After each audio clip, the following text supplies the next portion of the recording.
Well, hey there, welcome. Today I can't wait to talk to you about evangelism. Did you know that 47% of millennial Christians think evangelism is wrong? Yeah, that's because we cringe whenever we have to do it or we think about it and we just stress, but I want to take the stress away and show you how Jesus did evangelism and show you that you can be a part of Jesus' master plan of evangelism. It's coming right up. Thank you so much for joining us.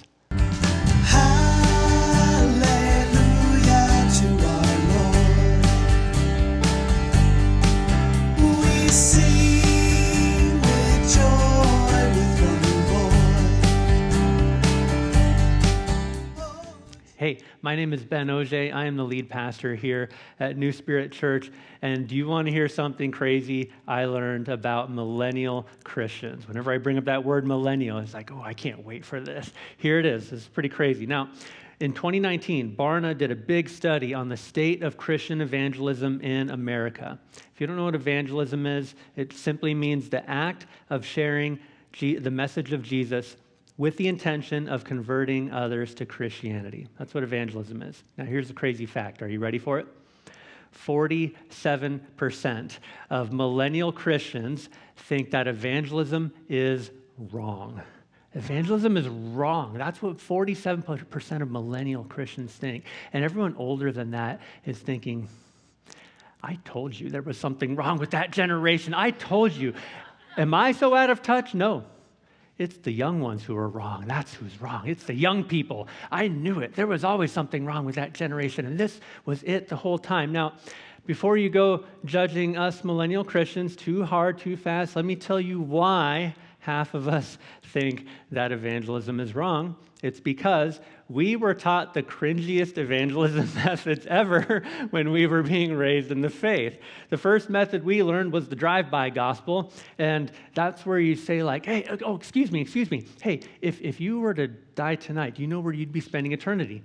It's just like, turn up the heat real quick, drive by. Like, it's so cringe. The second one we learned was called friendship evangelism. This is where you build a relationship, a friendship with someone who's not a Christian. And if they're not interested, you just kind of ditch them and ghost them. And it's cringe. It's what we learned, and it feels kind of wrong.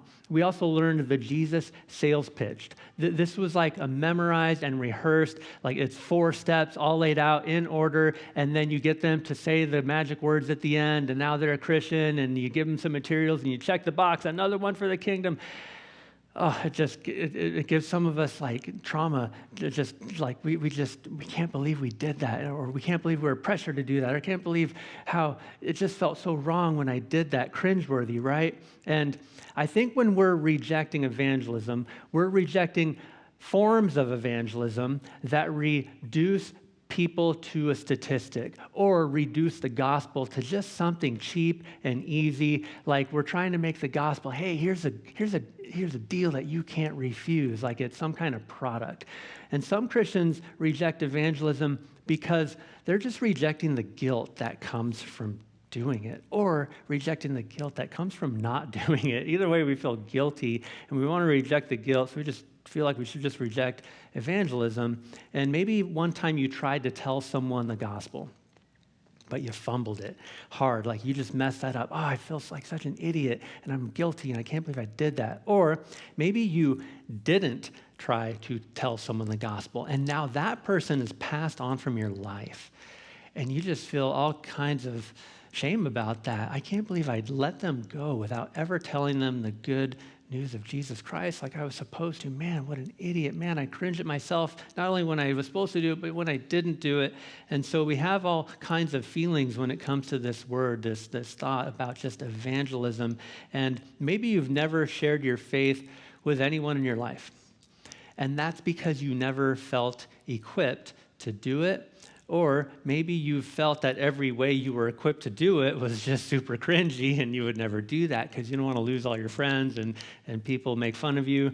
And maybe today I want to inspire you. I don't want to guilt you into evangelism, shame you into doing any of these things. I want to inspire you by showing you Jesus' way of doing evangelism. It was not cringy.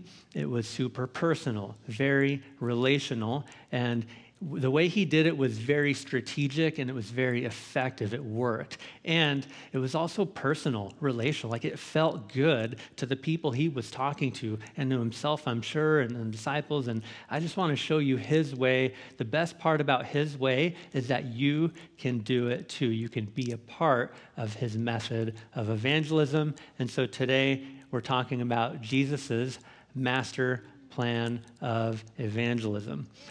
This is part of a new series we're doing. It's called the NSC Book Club. I don't know if you knew this, but when you go to church, you are joining the largest book club on the planet, right? We talk about the Bible each week. It's kind of a book club. Today, we are not looking like straight at the Bible. We are looking at the Bible, but we're looking at it through the lens of another book. The idea is I show you some of my favorite books and show you what it says about the Bible. Maybe that saves you a read, like, hey, I feel like I've read that book, and even though I heard a 30-minute sermon about it. Or maybe you hear this sermon and you say, that's a really interesting book. I want to pick that up. I want to read that for myself, and maybe it'll be one of my favorite books as well. And so my hope is that I don't end up preaching books to you, that I still end up preaching the Bible to you, but we're going to look at it through the eyes of an author that's a lot smarter than me and just presents it in a little bit of a different way that hopefully is a little bit more enlightening than I could do for myself and by myself. And so we're going to look at some really smart people this month. Now, today's book comes from 1963. People knew what they were talking about back then, right? Right, old people? Like, yeah. So the author was Robert Coleman, and this is a book called The Master Plan of Evangelism. It's one of my favorite books because he doesn't just cook up like, here's a modern evangelism technique for the 20th century. It wasn't like that. He was actually a little bit critical of modern evangelistic techniques of the era and just said, these not only are cringeworthy, they're not working. Are these even working? Are they effective?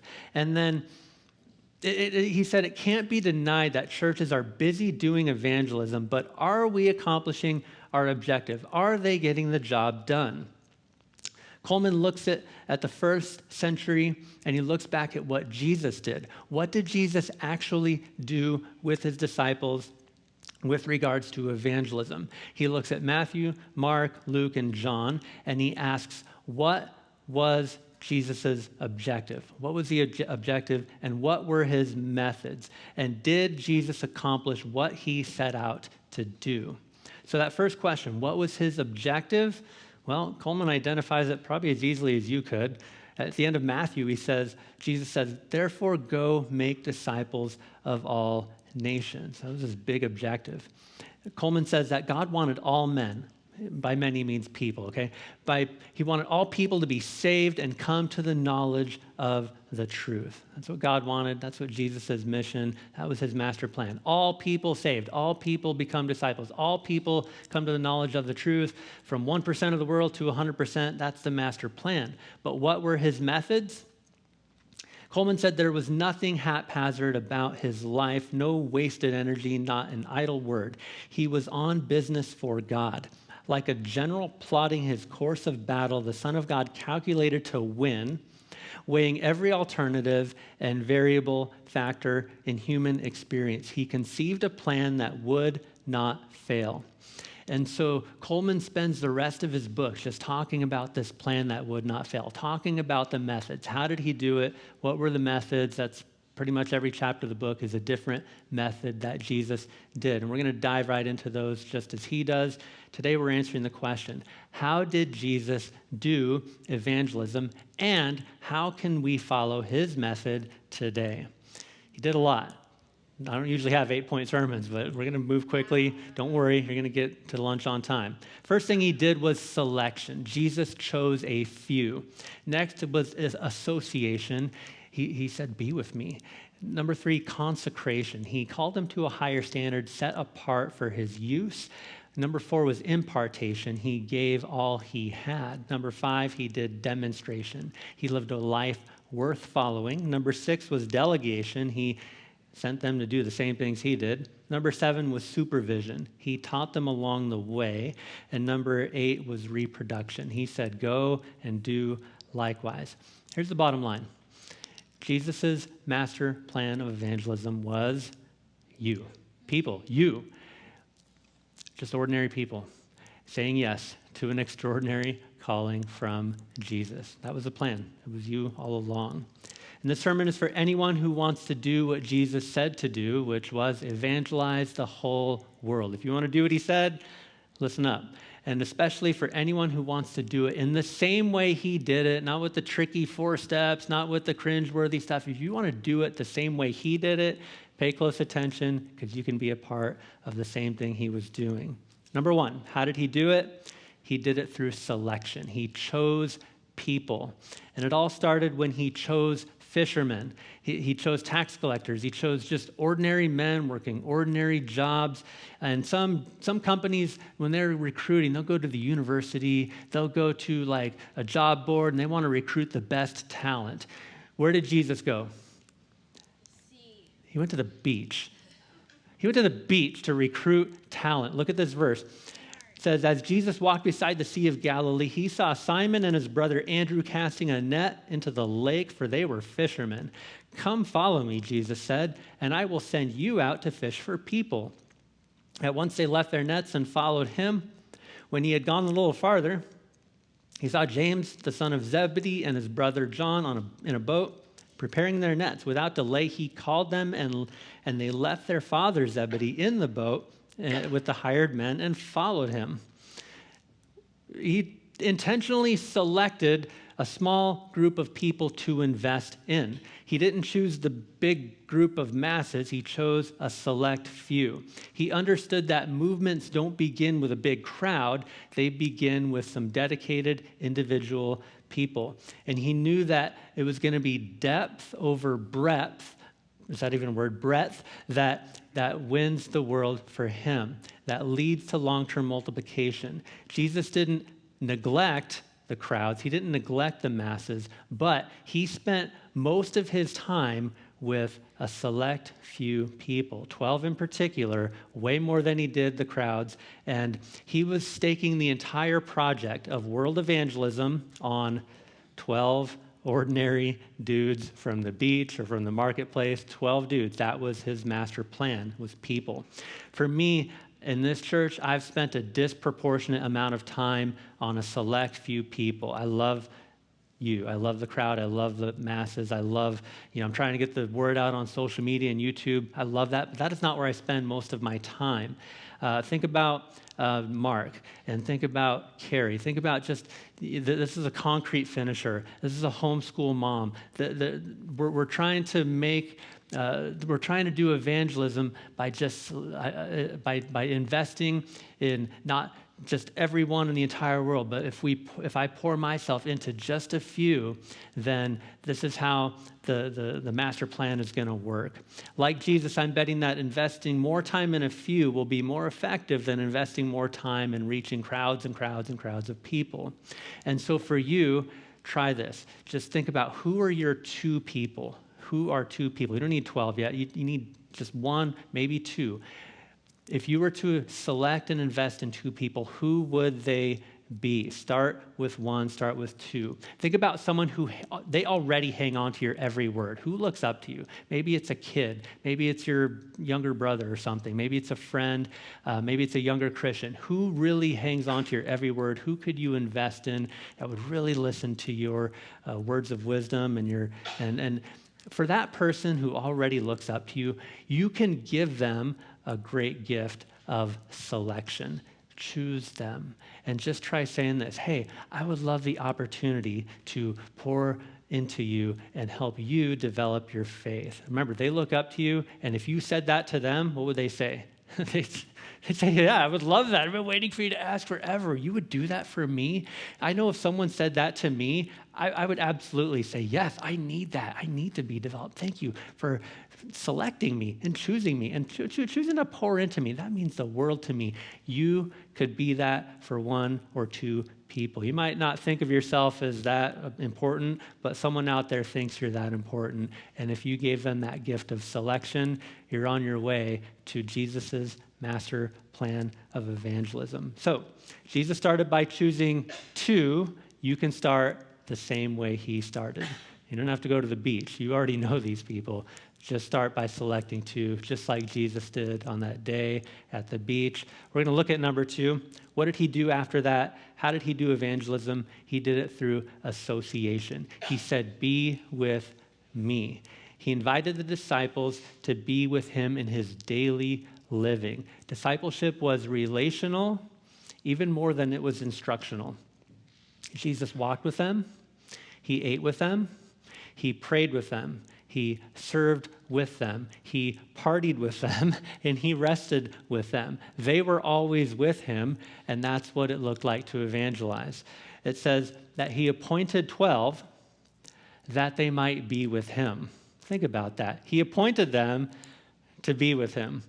He made those 12 into a family. They were a group. They were tight-knit. They were one unit. And he knew that people don't just want to join a church. They want to join a family. They want to join something that's relational, that's close in proximity. And he knew that people aren't just shaped by teaching. They're shaped by relationship, closeness, belonging, being physically near. You're going to shape people way more the closer they are, way more than just giving them a word of instruction. Now, some pastors don't open up their homes. They just want to teach and just be closed off. I'm not like that. I open up my home because I know that people need more than just my teaching. They need to be close. Some pastors, they won't open up their lives. They won't let people access their family. They won't tell personal stories. I do all of that. Why? Because I know that people need closeness. They need friendship. They need proximity. They need me to be literally close to them, and that's how evangelism works. It's the same with you. Evangelism requires access to your inner life. You can't just tell someone the gospel. You got to invite them to be a part of a family. Invite them to be associated with you as a friend, as a part of your inner circle.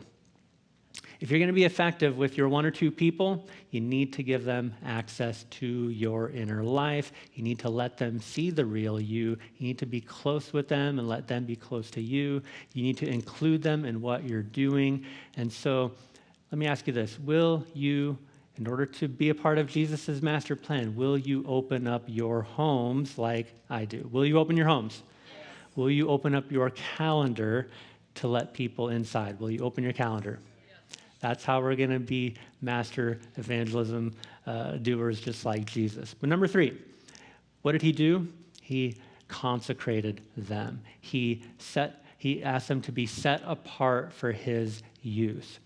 Consecrate isn't a word we use a lot, but it means to purify. Consecrate is when you take something ordinary and you bless it and make it pure and holy.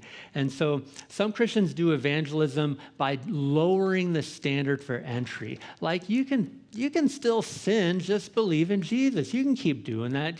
That's not a big deal. Just say these words and do this thing and get baptized. And they're trying to really lower the bar to let more and more people in. Just believe in these 3 points, and it wasn't like that when Jesus did evangelism. Jesus held a high standard for his people. He didn't just ask them to make a statement of faith. He required their obedience to his every word. Jesus didn't require them to make a once and for all decision. He required them to make a lifetime commitment to be loyal to him. It was a much higher standard than a lot of evangelists in this century and the last one. It's a lot higher standard than what evangelists today are requiring. Look at this verse from Luke. Jesus was evangelizing when he said this.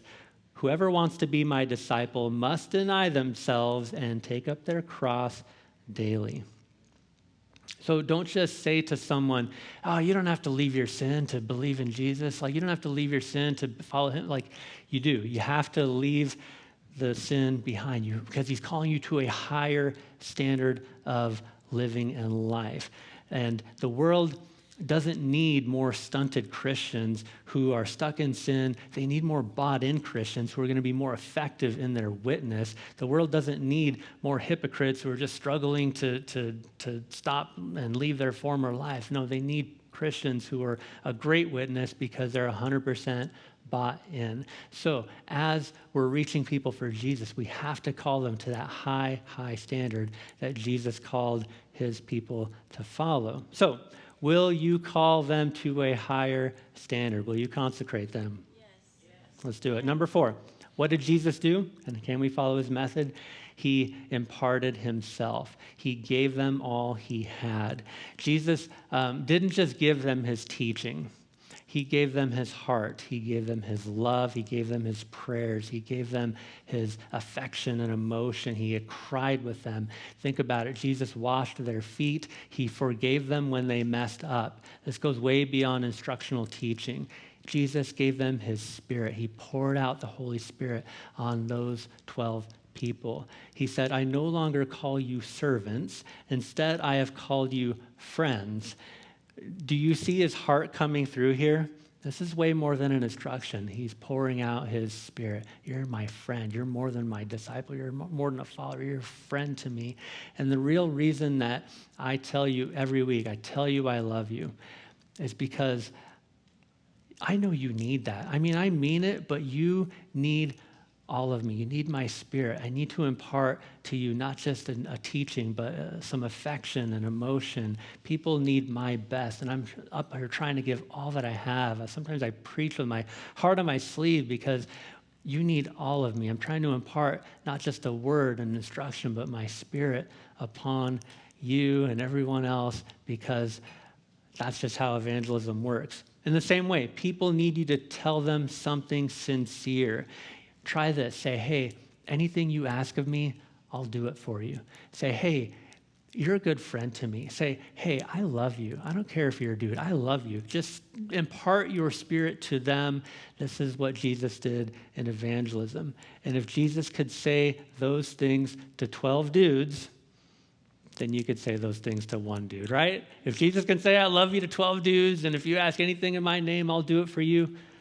That's how evangelism works. You can do that for one or two as well. So will you impart your Spirit? Will you give them affection and encouragement to the people that you're pouring yourself into? Will you impart your Spirit to them? Yes. Let's do it. Give them all of yourself. Number 5, how did Jesus do evangelism?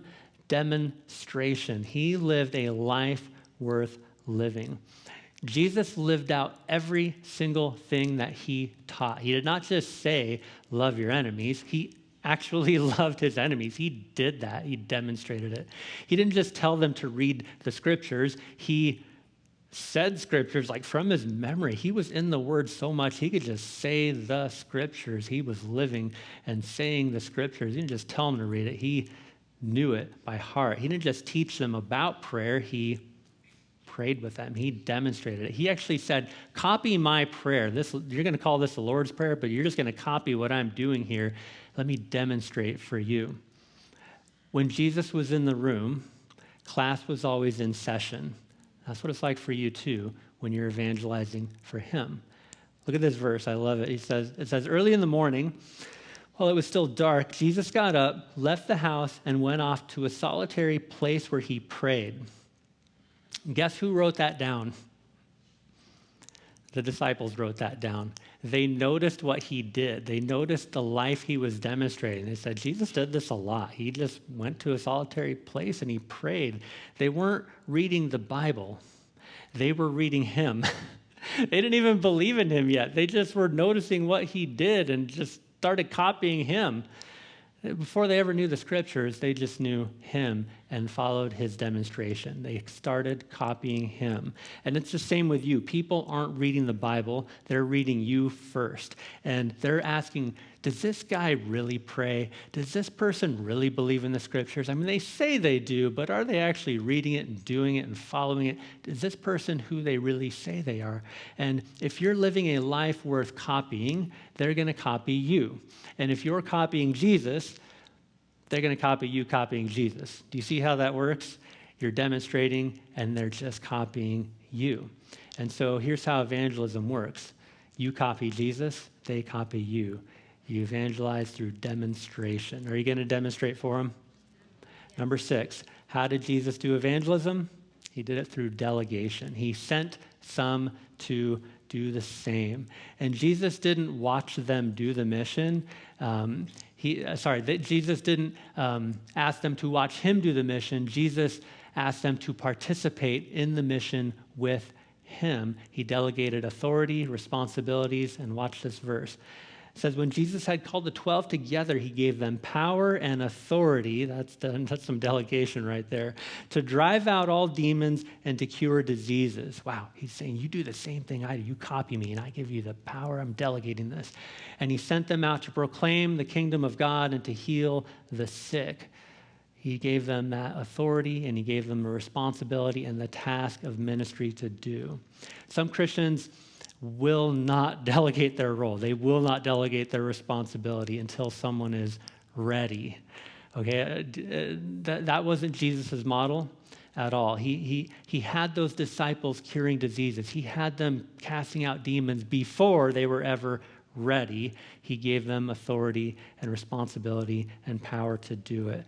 They didn't even believe he was the Messiah yet when he gave them those tasks and authority to do likewise. In the same way, I've brought non-Christians on mission trips and asked them to participate in the mission. They're not even Christians yet, but I delegated to them. I've encouraged people to lead teams. I've encouraged people to lead groups who would have no shot at leading a team or a group at another church, but I've asked them. Why? Because I'm evangelizing. I'm delegating to them the authority and power. I put a mic in front of people who come up and share their testimony, and they're dropping swear words in their testimony. And why did I do that? Well, because we're delegating the ministry to them. Maybe in some churches, they're not ready yet. They haven't cleaned themselves up yet. But hey, before you're ready, you're already delegated. You're already serving. You're already doing the work of ministry alongside us. And here's what I know about non-Christians. Here's what I know about new Christians. They'd much rather do the mission with me than watch me do the mission. Does that make sense? Most people, even before they know Jesus, would rather participate in it than just watch it. That's how Jesus did evangelism. He got them participating in it. So friends, if you're in charge of a ministry, and a lot of you are, the best thing you can do is develop someone and then give away the ministry to the person that you've developed.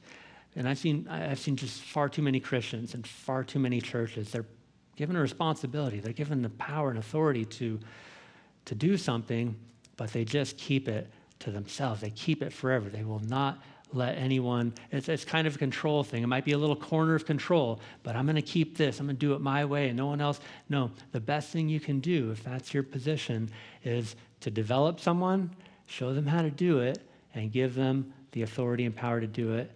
And you've delegated, you've just evangelized, you've done it the Jesus way. The best thing you can do with your ministry is to give it away to someone, even before they're ready. That's what evangelism looks like.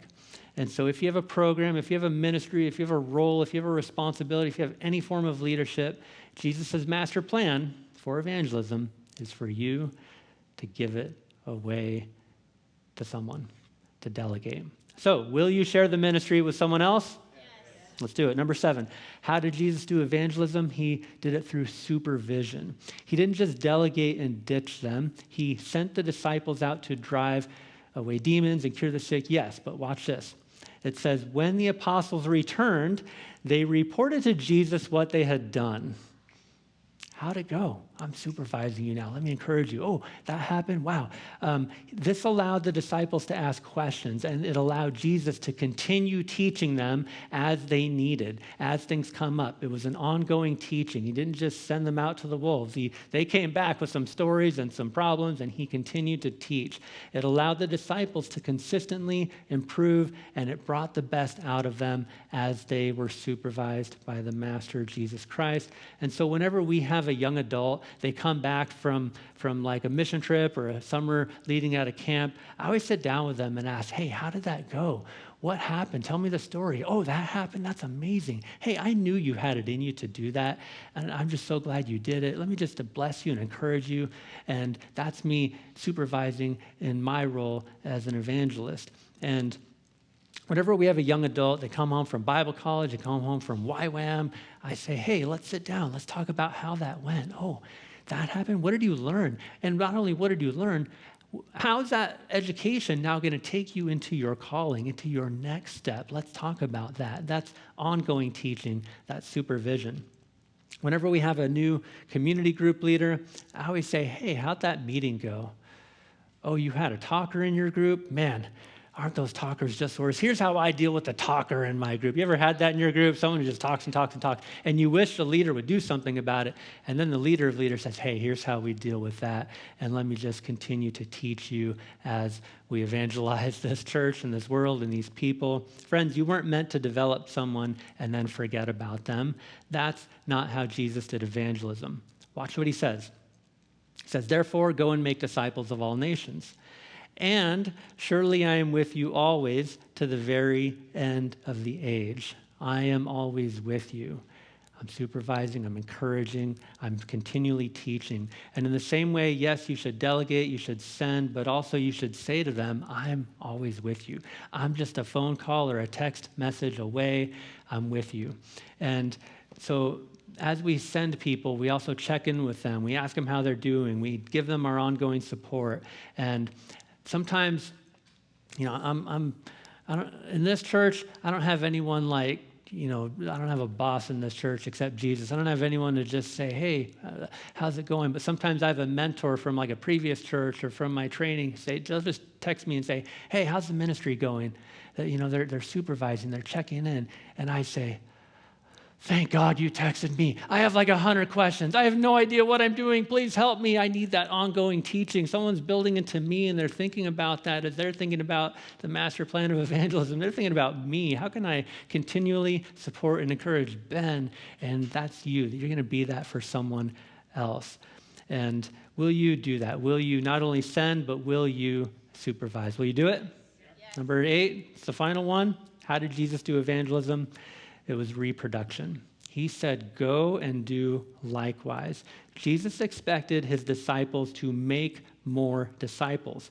Multiplication was his goal. He said, therefore, go and make, is it on the screen? Therefore, go and make disciples of all nations. Why didn't he say, go and make Christians of all nations? Why didn't he say, go make Christians? Here's why. Because that is not a model for reaching all nations. A Christian can live and die without making another Christian. A Christian believes in Jesus, and yeah, they're going to heaven, but a Christian could be a Christian and not make another Christian. Why didn't he say, go make Christians of all nations? Because you wouldn't reach all the nations that way. Instead, he said, go make disciples. What's the difference? A disciple is someone who makes more and disciples. Disciples reproduce. Disciples multiply. Disciples make more of what they are. So follow my logic. When we become a new Christian, we become spiritual children. Think about it. You're born again. You're an infant. You're a child. When you become a new Christian, you're a spiritual child. Someone was listening. We become spiritual children. And as we mature as Christians, you turn from spiritual children into spiritual young adults. And adults, you become parents, okay? Children become parents. You guys, the biology, we're talking biology class here. From a spiritual child, you become a spiritual parent. And what do parents do? They give you money. Guys, what does every parent have in common? Reproduction. Guys, that was point 8. Okay, we're talking biology still. Sorry if it's crude, but from a child to a parent, everyone has done it. If they're a parent, they've reproduced. And what does reproduction produce? More kids. Kids, right? We're still in biology class. Reproduction produces kids, and what do most children become? Parents. Guys, we have a cycle now, don't we? This is the master plan of evangelism. When you're reproducing, you're making kids. When you become a kid, you become a parent. When you become a parent, you have to reproduce. Guys, don't let the spiritual lineage end with you. It should not end with you. It wasn't meant. The master plan of evangelism was reproduction. That means if you're spiritually mature, you're supposed to reproduce. And you're not just supposed to reproduce spiritual children. You're supposed to reproduce children who become parents who also reproduce, and the cycle moves on and on. Just like we have a lot more people today than we used to. We also have a lot more Christians today than we used to because of Jesus' plan for evangelism. Friends, as your pastor, I'm not called to make more Christians. I'm called to make more. I'm called to make more of me. I'm a pastor. I'm called to make more pastors. Guys, if I don't make more pastors, I've failed at part of my job of evangelism. And we've made a church. What are we called to do? We're called to make more churches, right? And if you've made a disciple, that disciple is called to make more disciples. Guys, this is how reproduction works. This is how evangelism works. And we're called to make more churches, more Christians, more leaders, more groups, more services at this church so we can reach more people, and the more people we're reaching, we're going to need another service at some point. Guys, this is what reproduction, this is what evangelism causes and happens, is you start to build and reproduce more. This is the exciting part for me because Jesus' master plan of evangelism is as this church grows old, and someday this church is going to die and pass away. That's fine.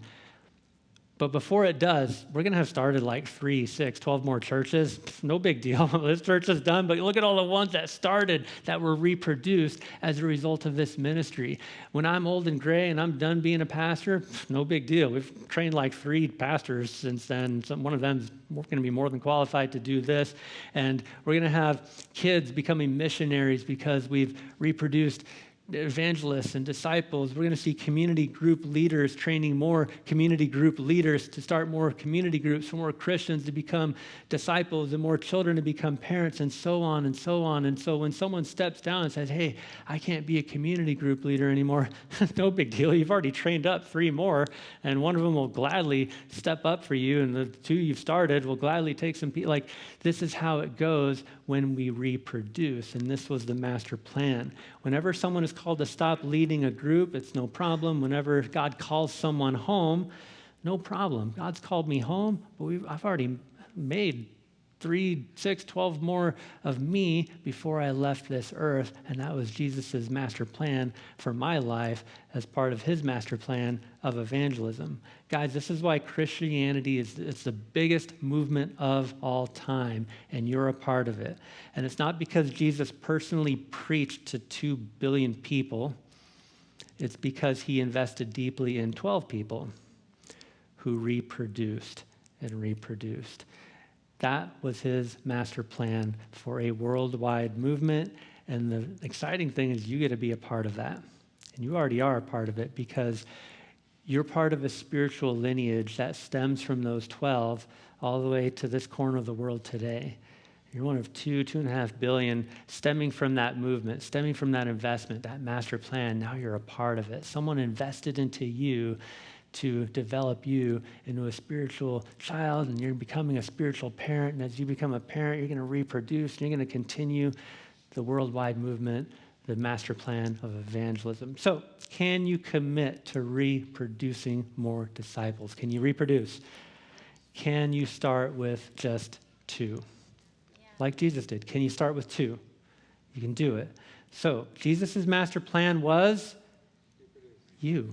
It was you, just ordinary people responding to an extraordinary call from Jesus. His master plan was you, and you have no idea the impact that you'll make when you invest in just 2 people. It'll happen just as it happened with Jesus and so many others before you. So let me just recap what we talked about.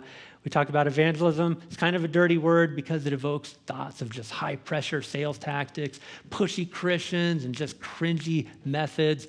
But that wasn't the Jesus way, and it wasn't even effective. So today we learned what was his way, and was it effective? Well, we looked at this. How did Jesus do evangelism? Was it effective? And can we do the same thing he did? First thing he did was selection. He chose a few. The second was association. He said, be with me. Third was consecration. He set them apart. He called them to a higher standard. Number 4 was impartation. He gave them his spirit, his friendship, and all he had. Number 5, demonstration. He lived a life worth following, and he said, copy it. Number 6 was delegation. He gave them power and authority. He said, do likewise. Number 7, he supervised. He was with them always to the very end of the age, teaching, encouraging, supervising along the way. And the final thing he did was reproduction. He made more of himself, and the disciples did likewise, and you're a part of that master plan. The bottom line is Jesus' master plan was you, just ordinary people like you. He chose fishermen, chose tax collectors. He didn't choose the wise and the learned. He just chose ordinary people who responded to an extraordinary calling from him. I just want to show you a quick video. Mark, I know you already started playing the piano, but I'm just going to show you a quick video. It's funny. I'm going to show you a quick video, and I'm just going to give a little bit of commentary over top the video, but this is just going to show you how everything kind of fits together and works together when we're doing all 8. He's saying, you copy me. Pause right there. You see what happened? Over here, he's calling his friends. We have reproduction. It just happened. So there was a lot that happened in that one moment. He associated. He delegated. He said, copy me. Called him to a higher standard. And now we have reproduction. It's starting to happen. Go ahead and start it again. Watch the original guy. He's demonstrating. The second guy, now he's demonstrating for more people.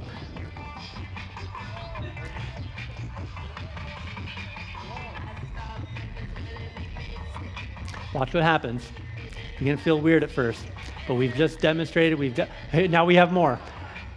Pause it right there. The third guy wasn't following the first guy. The third guy was following the second guy. Watch what happened. Now we have movement, momentum, multiplication's happening. Go ahead and start it again.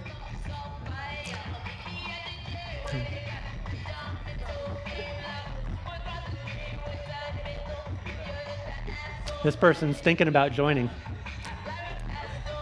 And look at the second person welcoming the third guy, imparting on the third guy. Now we have more. The third guy, now we have momentum. Here's what happens. More.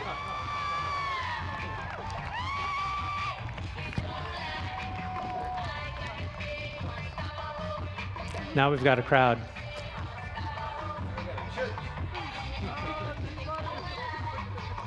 It keeps going, guys. This is at the Gorge, by the way, Sasquatch Festival, 2009. All right, let's pause it right there. You guys know what happens next. Like, just everyone's doing it. How did it start? It started with one lone nut who found one follower. He invested in the one follower. Go ahead with that piano music, because this is good. He invested in the one, selected him, associated with him, consecrated him, demonstrated, delegated, the whole thing, and then the movement happened. Guys, are you inspired? Yes. I'm just going to keep playing that clip of all those things. There's so much that happened in just that one moment. All of those 8 steps are happening right here. And I want you to see how when you pour into just one person, you can start a movement just like that. Just like the disciples did, you can start it. So who's your one? Who's in your mind? Who do you select? What comes to mind when I talk about that? That one person who they already look up to you. They already hang on to your word. Is it one of your kids? Maybe it's just someone who's a little bit younger than you, someone who they already think you're the greatest thing. Maybe they're not sure. I'm not sure. Like, who's the one person who, if you said, hey, I'd love to help you develop your faith. Can I just pour into you? Can I help you develop? Who is that person? They'd probably say, yeah, I would love that. No one's ever chosen me before. Thank you for selecting me. Who is that one person? Did you see in that video, is it still playing? Let it play. Who's the real hero in the video? Who's the real hero? First follower. It's a follower. The lone nut, he was good. He was doing his thing. The real hero there is the first follower. It was the second guy. That second guy had the courage to follow when no one else was following. The second guy had the humility to be mentored by the leader. Took a lot of humility. And the second guy gave everyone else the courage to join in. No one was joining that guy until that first follower joined in. And without the second guy, there'd be no third guy, no fourth guy. Without the second guy, no one else was coming to that party. And so maybe right now you're looking at Jesus and you're just wondering, that's weird. And I'm wondering if I should join it, but I'm not sure. I'm just sitting over here. Should I join in what he's doing? And if I join in, what are people going to think of me? Will I be a lone nut with him? Will everyone look at me like I'm weird?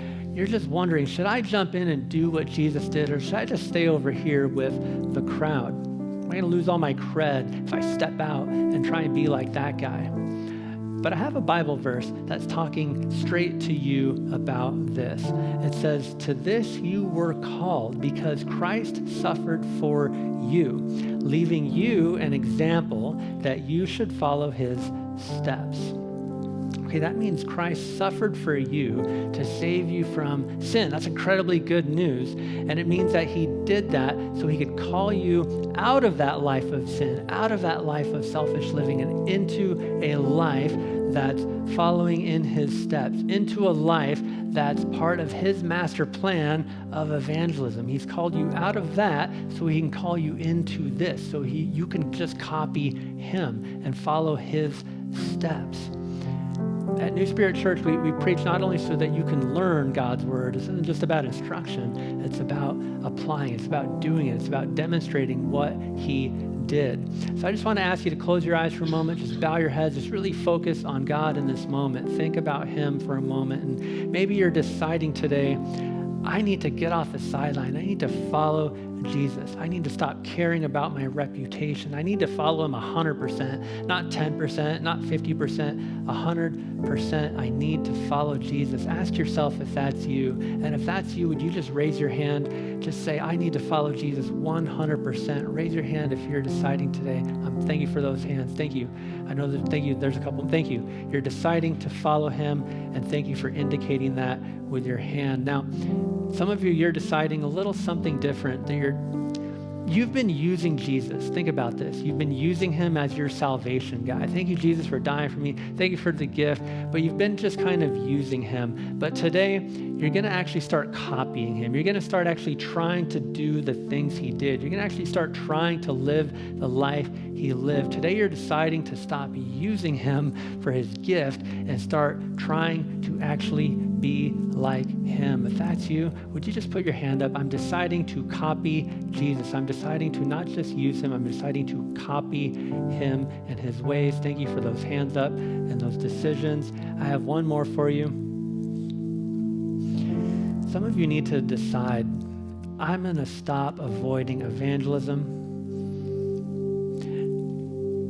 Someone did it badly to me before and I cringed, or I did it badly with someone and I cringed, and now I stopped doing evangelism. But today I'm leaning into evangelism. Today, after learning his methods and seeing how it works, today you're deciding to lean into evangelism, and that starts with deciding to focus on a select few. Today you're deciding to pour into one person, maybe two. You're deciding to select them and invest in them and evangelize them. And if that's you, would you just indicate that with your hand? Just say, with your hand, you're saying, I'm deciding to invest in just one or two people as I follow Jesus' way of evangelism. And whatever you're deciding to do, would you just pray with me? You can keep your heads bowed for this. Father, I lift up these people to you. I thank you for the faith you've given them to step into church today on a day where a lot of people are saying, it's too hot for church, it's too nice out for church. God, you gave them the faith to step in to your word and the faith to step in to doing it your way, to step into evangelism your way and to ministry your way, and to more than just salvation, but into a life calling to reach people, to become spiritual parents, to reproduce. God, I thank you for the faith you've given them. And with every head still bowed, with every eye still closed, if you made a decision today, I'm just asking if you look at me, just give me some eye contact, because I really have a message that I want to speak to you. And I just want to just really encourage you that you are a part of something much bigger than yourselves right now. As you made that decision, as you're committing to reaching more people, you are part of a 2,000-year-old movement of Jesus Christ. You are part of the master plan that he set out 2,000 years ago, and you're going to carry the legacy of Jesus into the next person. And when you're old and gray and way past this life, your legacy lives on through the disciples, through the evangelism that you did and the people that you developed. And before you left this earth, you reproduced. And just think about the impact that you'll have based on the decision you're making today, based on the person you're going to pour into. I can't wait to see churches planted and to see pastors develop, to see kids grow into parents and spiritual parents and new groups started, new services, all these things happening because of you. Demons driven out, people healed, people developed, people coached, people coming to faith because of you and your commitment today. Would you guys give these people a round of applause? Thank you. Thank you for their faith. I thank them for their decision. All that God's doing in your life, I see it in you and in this church all over the place. God is moving in you, and thank you so much for your commitment and your faith. I want to invite you to stand with me, and we're going to get into one more song, but as I leave this stage, don't just go through the motion of singing one more song. Really think about, God, what did I decide to do today? God, I learned so much today, but now what am I going to do about it? Hey, thank you for joining us for that sermon. Next week, I can't wait to show you another one of my favorite books. And it would mean the world to me if not only you watch online, but if you came in person here on a Sunday morning right at 10 o'clock. I'd love to see your face. I'd love to shake your hand. I'd love to meet you and introduce you to the family of God and let you join in what God is doing in this church. And I'd love to see what he does in you and through you. For now, have a blessed day, and you take care.